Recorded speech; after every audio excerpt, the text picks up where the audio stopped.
Hello and నమస్తే everyone, name మీ MVN Kashyap. ఎలా ఉన్నారు? అన్షేకబుల్గా ఉన్నారా? ఇమోషనల్లీ స్ట్రాంగ్గా, స్టేబుల్గా, మెచ్యూర్డ్గా ఎదుగుతున్నారా? ఇవాల్టి వీడియోలో లీడర్కి, ఒక నాయకుడికి ఉండాల్సిన 4 టాప్ క్వాలిటీస్, 4 టాప్, అసలు అవి చాలా శక్తివంతమైనవండి. ఈజీగా గుర్తుపెట్టుకోవడానికి 4 ఈస్ రూపంలో నేను మీకు చెప్తున్నాను. 4 ఈలు.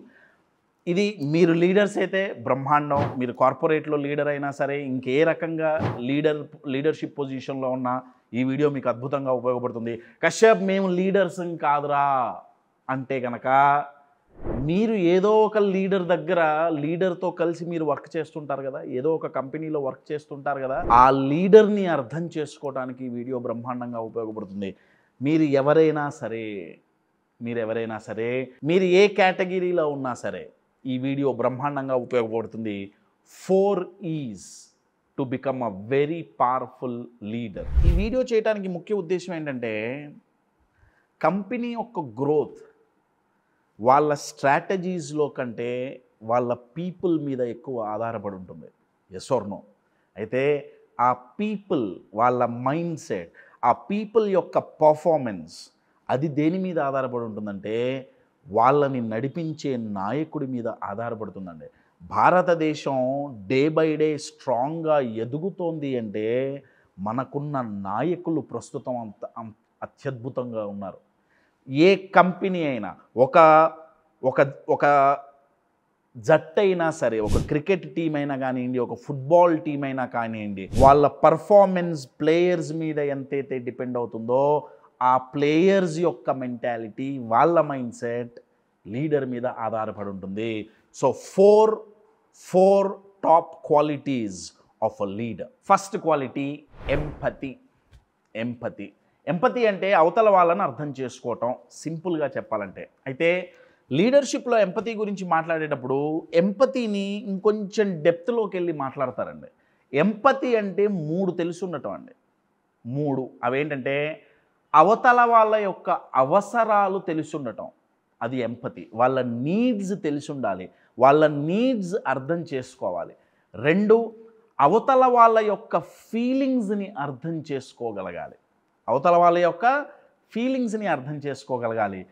3, అవతల వాళ్ళ యొక్క పర్స్పెక్టివ్ అర్థం చేసుకోవాలి. పర్స్పెక్టివ్ అంటే దృష్టికోణం. కంపెనీలో అతిపెద్ద ఛాలెంజ్ ఏంటంటే, ఇప్పుడు లీడర్ ఆలోచించినట్టు కంపెనీలో అందరూ ఆలోచించలేరండి. వాళ్ళు ఆలోచించలేరు కాబట్టే వాళ్ళు లీడర్లు అవ్వలేదు. లీడర్గా ఇది ముందు గుర్తుపెట్టుకోవాలి. వాళ్ళ దృష్టికోణం మనం చూసినట్టు వాళ్ళు చూడలేరు, అది ముందు మనం అంగీకరించాలి. ఏ కంపెనీలో అయితే నాయకుడు వాళ్ళ టీం మెంబర్స్ యొక్క పర్స్పెక్టివ్ని, ఫీలింగ్స్ని, వాళ్ళ నీడ్స్ని అర్థం చేసుకుంటారో, మై డియర్ ఫ్రెండ్స్, ఈ నాయకుడి మీద వాళ్ళకి అద్భుతమైన గౌరవం ఏర్పడుతుంది. వన్స్ గౌరవం ఏర్పడిందా, పీపుల్ మేనేజ్మెంట్ చాలా చాలా ఈజీ అండి. నేను మీకు ఒక సింపుల్ ఎగ్జాంపుల్ ఇస్తాను ఎంపతి గురించి. One of the legendary leader doctor Verghese Kurien. గుజరాత్లో అమూల్ ఫ్యాక్టరీ నిర్మించిన కొత్తలో ఏమైందంటే, ఒక వ్యక్తి, ఒక ఎంప్లాయీ పొద్దున్నే ఫ్యాక్టరీలోకి రాగానే ఎవరికి దొరకకుండా దాక్కొని ఒక మిల్క్ ప్యాకెట్ తీసి తాగటం మొదలుపెట్టారు. అమూల్ అంటే తెలిసిందే కదా, వాళ్ళు milk and milk related products తయారు చేస్తుంటారు కదా. అయితే అక్కడున్న సూపర్వైజర్ ఒక వ్యక్తి చూసి ఆ ఎంప్లాయీని అరిచి పక్కకి నిలబెట్టాడు. నువ్వు పాల దొంగతనం చేస్తావా కంపెనీలో అని చెప్పి. అయితే అది వర్గీస్ కురియన్ గారి వరకు వెళ్ళిపోయింది. వర్గీస్ కురియన్ గారే అమూల్ని స్థాపించింది. ఆయన ఇమ్మీడియట్గా తీసుకున్న డిసిజన్ ఏంటంటే, రేపటి నుంచి ఎంప్లాయీస్ ఫ్యాక్టరీలోకి రాగానే ఫస్ట్ అందరికీ ఒక్కొక్క పాల ప్యాకెట్ ఉచితంగా ఇవ్వండి, వాళ్ళు పాలు తాగి పనిచేస్తారు. అంటే అప్పట్లో పరిస్థితి ఏంటంటే అండి, పాలు బంగారం లాంటిది ఆ రోజుల్లో. అంత ఈజీ కాదు స్వచ్ఛమైన పాలు దొరకటం అన్నమాట. అంత కష్టతరమైన రోజులు ఆ రోజుల్లో. సో ఎంప్లాయీస్ మొత్తానికి ఆయన ఒక పాల ప్యాకెట్ రాగానే పోతేపోయినాయి. ఎంతమంది ఉన్నారు? ఇన్ని 100 పాల ప్యాకెట్లు ఏం కాదు, పోతేపోయినాయి. నా ఎంప్లాయీస్ ముందు ప్రాపర్గా ఉండాలి, వాళ్ళ నీడ్స్ అర్థం చేసుకున్నారు, వాళ్ళ ఫీలింగ్స్ అర్థం చేసుకున్నారు, వాళ్ళ పర్స్పెక్టివ్ అర్థం చేసుకున్నారు. అందుకే అమూల్ లాంటి సంస్థని ఆయన ఎంత ఎత్తుకు తీసుకెళ్లారంటే, ఇప్పుడు ఆయన లేకపోయినా సంస్థ బ్రహ్మాండంగా నడుస్తుంది. That is a power of empathy అండి, అర్థం చేసుకోవటం. ఈ క్వాలిటీస్ అన్నీ చాలా ఇంపార్టెంట్ అండి. ఇవి నేర్పించడానికి మేము లీడర్షిప్ మాస్టరీ అని ఒక ప్రోగ్రామ్ చేస్తుంటాం. ఎవ్రీ 3 monthsకి ఒకసారి ఈ ప్రోగ్రామ్ జరుగుతుంటుంది. లీడర్షిప్ మాస్టరీ చాలా పవర్ఫుల్ ప్రోగ్రామ్. ఇప్పుడు ఇంకొక నెక్స్ట్ 2 monthsలో ఆగస్ట్లో ఆ ప్రోగ్రామ్ ఉంది. రెసిడెన్షియల్ ప్రోగ్రామ్ ఉంటుంది ఈసారి ఆగస్ట్లో. దాని గురించి కావాలంటే కింద ఉన్న నంబర్స్ని కాంటాక్ట్ చేస్తే మీకు ఆ ఇన్ఫర్మేషన్ దొరుకుతుంది. సెకండ్ ఈ ఏంటంటే ఎన్విసాజ్ చేయగలగటం. ఎన్విసాజ్ చేయటం అంటే దూరదృష్టి. దూరదృష్టి ఉంటేనే నాయకుడండి, లేకపోతే అసలు అది ఆ నాయకత్వం కాదు. అది దూరదృష్టి ఉండాలి. నెక్స్ట్ 5 years ఏంటి, నెక్స్ట్ 10 years ఏంటి. నేను మీకు ఒక ఎగ్జాంపుల్ ఇస్తా. ఎన్విసాజ్ చేయటం అంటే ఏంటి, ఇంకొక గ్రేట్ లీడర్ యొక్క ఎగ్జాంపుల్ నేను ఇస్తాను. One and only a legendary leader of all time, not just India but across the globe, a legendary leader. Unfortunately మనం రీసెంట్గా ఆయన్ని కోల్పోయాం, రతన్ టాటా గారు. రతన్ టాటా గారి గురించి ఇప్పుడు నేను చెప్పే ఈ 4 E's ఆయన సెట్ అయిపోతారండి. అయితే ఇక్కడ ఎన్విసాజ్ గురించి ఎగ్జాంపుల్ ఎందుకు ఇస్తున్నా అంటే 1990sలో ఆయన ఒక అద్భుతమైన ప్రోడక్ట్ని ఇండియన్స్కి గిఫ్ట్గా ఇచ్చారు, ఇంట్రడ్యూస్ చేశారు. దాని పేరే Tata indica. Tata indica car సంచలనం సృష్టించిందండి. అయితే ఆ సంచలనం సృష్టించడానికి కారణం ఆ కారులో ఉన్న ఫీచర్స్ అదంతా పక్కన పెడితే, దానివల్ల అది సంచలనం అయింది, అది వేరే విషయం. ఈ డిసిజన్ ఏదైతే ఉందో ఆ రోజుల్లో ఇండియాలోనే డిజైన్ చేసి, ఇండియాలోనే డెవలప్ చేసి, ఇండియాలోనే మ్యానుఫ్యాక్చర్ చేసిన కార్స్ లేవండి. ఎక్కడో డిజైన్ అయితే, ఇంకేదో కంట్రీలో మ్యానుఫ్యాక్చర్ అయితే, ఇండియాకు వచ్చిన తర్వాత అసెంబుల్, ఆ పార్ట్స్ అన్నీ అసెంబుల్ చేసేవారు. కానీ ఫస్ట్ ఇండియన్ కార్ అనటంలో తప్పు లేదు. ఫస్ట్ ఇండియన్ కార్ డిజైన్ ఇండియాలోనే జరిగింది. దానికి కావాల్సిన పార్ట్స్ అన్నీ ఇండియాలో తయారైనవే. మ్యానుఫ్యాక్చరింగ్ ఇండియాలోనే జరిగింది. టాటా ఇండికా. ఇది ఆయన ప్రపోజ్ చేసినప్పుడు మొత్తం టాటా గ్రూప్స్లో ఎవరు ఆయనకు సపోర్ట్ చేయాల. అసలు ఎలా వర్కౌట్ అవుతుంది ఇది? ఎందుకంటే ఒక మ్యానుఫ్యాక్చరింగ్ ప్లాంట్ అప్పటికప్పటికి సృష్టించాలంటే దగ్గర దగ్గర $2-3 బిలియన్ ఖర్చు అవుతుంది. $1 బిలియన్ 8,400 కోట్లు దగ్గర. అర్థమవుతుందండి. కానీ ఆయన ఫ్యూచర్ చూసి ఎంతో స్ట్రాటజిక్గా ఆలోచించి, ప్రతి దాంట్లో మనీ తక్కువ ఇన్వెస్ట్ చేసి ఎక్కువ లాభాలు వచ్చేటట్టు ఆలోచించి, ఫ్యూచర్లో ఇండియా ఆటోమొబైల్స్ రంగంలో ప్రతిదానికి బయట వాళ్ళ మీద డిపెండ్ అవ్వకూడదని ఆలోచించి టాటా మోటార్స్లో టాటా ఇండికాని ఆయన లాంచ్ చేశారండి. ఈ డిసిజన్ ఆటోమొబైల్ ఇండస్ట్రీని మార్చేసింది.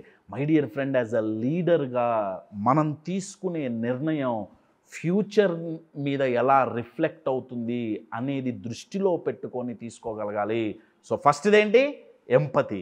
సెకండ్ ఏంటి, ఎన్విసాజ్ చేయగలగటం. Third most important quality enthusiasm. Third ఈ ఎంథూజియాజం అంటే ఉత్సాహం అండి. లీడర్కే ఉత్సాహం లేకపోతే, లీడరే డల్లుగుంటే, ఇప్పుడు ఫోన్కి మొబైల్కి ఛార్జింగ్ అయిపోతే పవర్ బ్యాంక్ యూజ్ చేస్తాం కదా. పవర్ బ్యాంక్ని ఎమర్జెన్సీలో ఛార్జింగ్ కోసం పెట్టుకుంటాం. మీరు ట్రావెల్లో ఉన్నారు, ఛార్జింగ్ అయిపోయింది, పవర్ బ్యాంక్ ఓపెన్ చేశారు, పవర్ బ్యాంక్ కూడా ఛార్జింగ్ లేకపోతే ఇంకెందుకండి ఆ పవర్ బ్యాంక్ ఉండి? లీడర్ పవర్ బ్యాంక్ లాంటి వాళ్ళండి. యాజ్ ఎ లీడర్గా మనం మన టీంని ఛార్జ్ చేయాలి, వాళ్ళని రీఛార్జ్ చేయాలి అంటే ఫస్ట్ మనం ఛార్జింగ్ పెట్టుకోవాలి. అంటే కంపెనీలోకి మన టీంతో మన లైఫ్లో ఎన్ని ఛాలెంజెస్ ఉన్నా సరే, బిజినెస్లో ఎన్ని ఛాలెంజెస్ ఉన్నా సరే, అది కంపెనీలో టీం మీద ఆ ఇమోషన్స్ రిఫ్లెక్ట్ అవ్వటానికి వీల్లేదు, ఆ ఎనర్జీ పడిపోవటానికి వీల్లేదు. లీడర్ యొక్క ఎంథూజియాజం హైలోనే ఉండాలి. లీడర్ డీలా పడిపోతే ఆటోమేటిక్గా టీం డీలా పడిపోదండి. లీడర్ సూర్యుడు లాంటి వాడండి, టీం మెంబర్స్ సన్ఫ్లవర్ లాంటి వాళ్ళు. సూర్యుడే ప్రకాశించకపోతే సన్ఫ్లవర్స్ వాడిపోవా? సన్ఫ్లవర్స్ కూడా వాళ్ళ ఎనర్జీ పడిపోతుందండి. అంతెందుకండి, మీరు పొలిటికల్గా తీసుకోండి. నాకు పేర్లు చెప్పటం ఇష్టం లేదు. నెగిటివ్ ఎగ్జాంపుల్ ఇచ్చేటప్పుడు పేర్లు చెబితే వాళ్ళని అది నిందించినట్టుగా ఉంటుంది. పాలిటిక్స్లో మీరు లీడర్స్ని చూడలేదా? హై ఎంతూజియాజం ఉన్న, చాలా ఉత్సాహం ఉన్న లీడర్స్ని మీరు చూడలేదా? అసలు ఉత్సాహం లేని లీడర్స్ని మీరు చూడలేదా? వాళ్ళు చాలా గొప్ప టాలెంటెడ్ కావచ్చు, వాళ్ళకి మంచి ఇంటెలిజెన్స్ ఉండొచ్చు, కాదనట్లా. కానీ వాళ్ళ మాటలో, వాళ్ళు నడిచే విధానం కావచ్చు, వాళ్ళ మాట కావచ్చు, ఎంతో దాన్ని ఏమంటారు, లో ఎనర్జీతో, అసలు ఎనర్జీయే ఉండేది కాదు. అలా ఉంటే వాళ్ళకి టాలెంట్ ఉందండి, నేను కాదనట్లా. కానీ వాళ్ళు ఏదైతే ఇన్స్పైర్ చేయాలనుకున్నారో, ఏదైతే కమ్యూనికేట్ చేయాలనుకున్నారో లీడర్ చేయలేడండి. Enthusiasm my dear friends. మీరు మీ కంపెనీలోకి ఎంటర్ అయితే మీ టీముని చూస్తే, మీ టీం మిమ్మల్ని చూసినప్పుడు వాళ్ళల్లో ఒక హోప్ కలగాలి. అమ్మయ్యా ఈయనొచ్చారు, ఇబ్బంది లేదుగా. ఆ హోప్ క్రియేట్ చేయాలి అంటే ఎంతూజియాజం ఉండాలి. Remember my dear friends, your power bank, keep charging your self. Fourth ఈ మూడు ఉండాలి అంటే ఈ ఫోర్త్ చాలా ఇంపార్టెంట్ అండి. అదే ఈక్యూ, ఇమోషనల్ కోషియంట్, లేదా ఇమోషనల్ ఇంటెలిజెన్స్, లేదా ఇమోషనల్ హెల్త్. ఇంకా సింపుల్గా చెప్పాలంటే ఇమోషనల్గా స్టేబుల్గా, స్ట్రాంగ్గా, మెచ్యూర్డ్గా ఉండటం.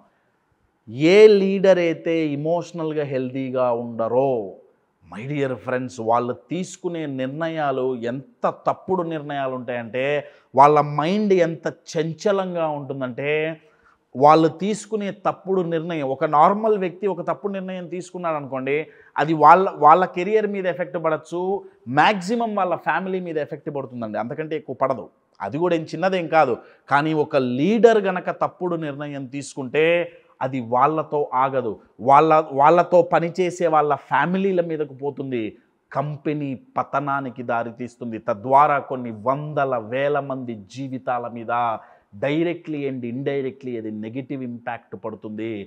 అలా జరగకుండా ఉండాలి అంటే లీడర్ ఇమోషనల్గా హెల్దీగా ఉండాలి, లీడర్ ఇమోషనల్గా స్ట్రాంగ్గా ఉండాలి, లీడర్ ఇమోషనల్గా స్టేబుల్గా ఉండాలి, లీడర్ ఇమోషనల్గా మెచ్యూరిటీతో ఉండాలి.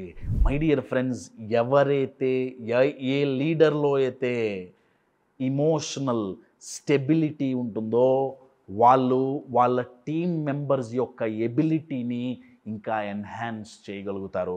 ఈ 4 క్వాలిటీస్, ఎంపతి, ఎన్విసాజ్ చేయగలగటం, ఎంథూజియాజం అండ్ ఈక్యూ, ఈ 4 ఎవరిలైతే ఉంటాయో వాళ్ళు చాలా గొప్ప లీడర్లుగా ఎదుగుతారు. మనలో ఉన్నాయో లేవో, మీలో ఉన్నాయో లేవో చెక్ చేసుకోండి. మీరు గనక ఇంకొక లీడర్ దగ్గర పనిచేస్తుంటే ఆ లీడర్ గనక మీకు నచ్చకపోతే ఈ 4గిట్లో ఏదో ఒకటి మిస్ అవుతుందని గుర్తండి.